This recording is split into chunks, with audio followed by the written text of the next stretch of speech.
So this could be it. The American people could be getting the short end of the stick, and they could ultimately pay the price.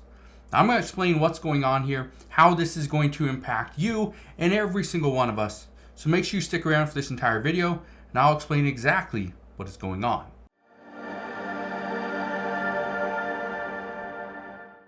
Now, before I get into everything that is currently going on and how this could potentially impact you and everyone around you, first, all I ask is if you can spend just 2 seconds, go ahead, hit that like button, and let's begin.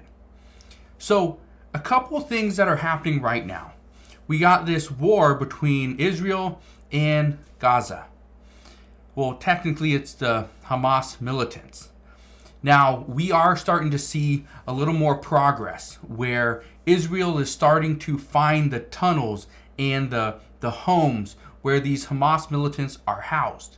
That's the good news. The bad news is we continue to see thousands of people lose their lives. Now, how does the United States fit into all this? And how is this going to impact the American people and cause us to pay the price? Well, according to the FBI director, he is saying that the United States could potentially pay the price because there's a good chance we already have terrorists here in the United States. But this has nothing to do with that. This actually has everything to do with funding. This has everything to do with U.S. funding and funding our government.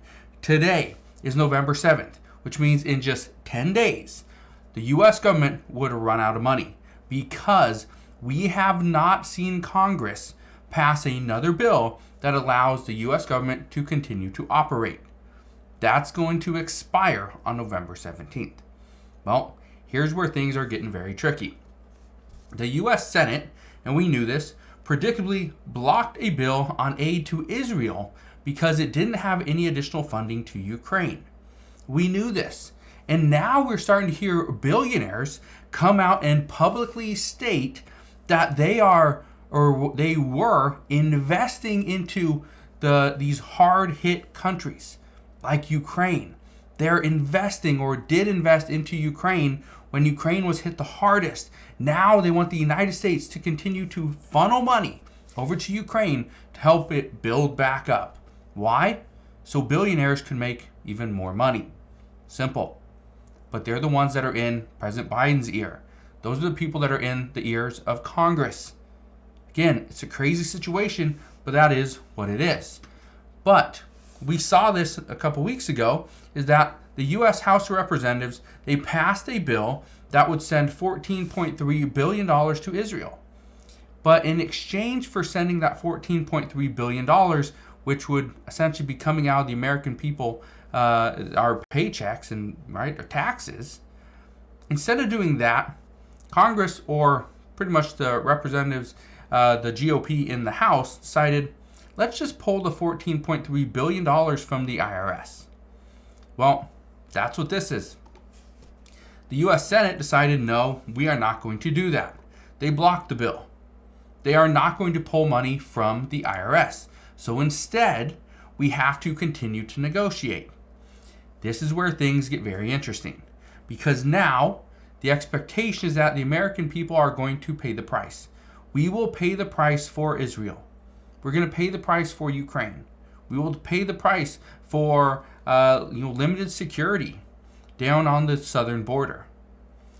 But here's what Congress is doing now.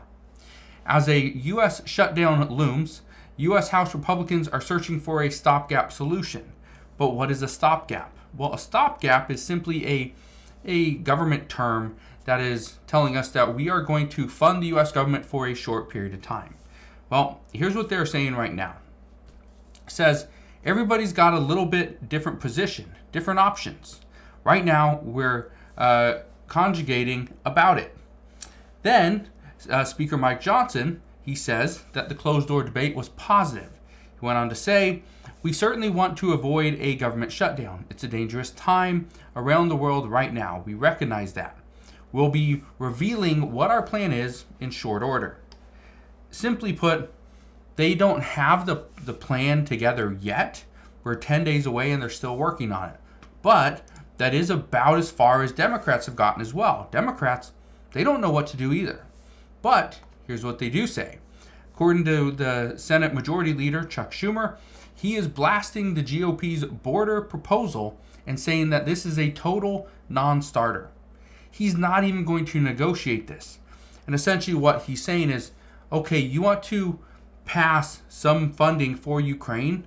Great, we're right there with you. But in exchange for passing that potentially $50 to $100 billion going to Ukraine, instead of doing that, and in exchange giving you additional border reforms, we're just going to do neither one of them.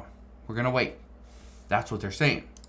But as all this stuff happens, we are now starting to get more reports out of Israel that yes, Israeli troops are now finding these pockets, finding these tunnels, these entrances into the Hamas tunnels.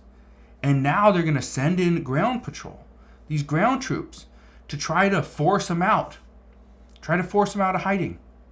Because this is their plan, to overtake Hamas. They don't want Hamas having anything to do with Gaza. But it says right here, according to the Associated Press, that Israel fights Hamas deep in Gaza City and foresees control of enclave security after war. Essentially what they're saying, and this came from Netanyahu just the other day, he stated that Israel's going to have to keep troops in Gaza as a security measure indefinitely. Well, President Biden isn't too happy about that. Neither is the United States. It says U.S. pushes back on Israel's security plan in Gaza after war. They don't want this to happen. But do you know why? Well, there's a few reasons why. One of the main ones is the funding issue. The United States is already having a very difficult time trying to find additional funding. We usually spend about $3.5 billion every single year, send it to Israel for their military support. Well, right now they're trying to pass an additional $14.3 billion. That is looking very unlikely. However, according to multiple reports, Republicans are not keen on sending an additional $3.5 billion next year, in fiscal year 2024. So what's the plan? Well, potentially cut that back. Instead of sending $3.5 billion, potentially send $0. Or keep it even smaller. Keep it at $1 to $2, maybe $3 billion. That's it. So they don't want to spend that much money. They're trying to reduce government spending. That's one way to do it.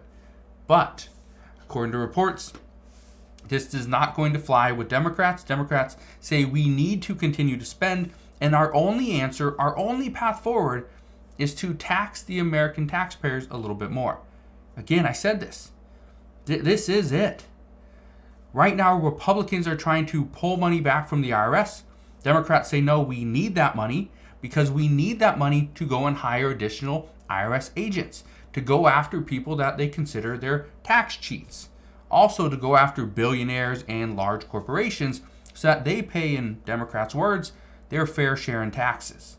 So what I can tell you is right now the IRS has a lot of money that they, according to a recent study, they don't actually need, because even though they had an additional tens of billions of dollars this past year, they were able to get up to date with just $1 billion in additional funding. Yeah, that shows how much excess they actually have at this time. So, as the IRS has more funding, they're going to hire additional agents. Those agents will come after the American people. Because guess what? Democrats say the only way to do anything right now is to tax us more money. So again, like I said, this is it. The American people are about to pay the price. We're going to pay the price for a war that we have nothing to do with. And we're also going to pay the price here on U.S. soil, because now terrorists are in our country and the IRS may be coming after us. So that's what we know at this time. As always, as I know more, I promise I'll come back on and share all the latest news and updates. But again, thank you guys for watching. Consider subscribing, and I'll see you guys on the next one.